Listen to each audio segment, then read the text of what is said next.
இப்ப அஷத் அடிக்க போறார். மறுபடியும் அடிச்சிட்டார்.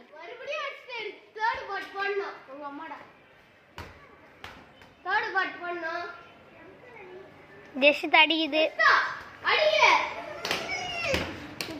இப்ப அஞ்சுக்கு அடிக்கிறாங்க.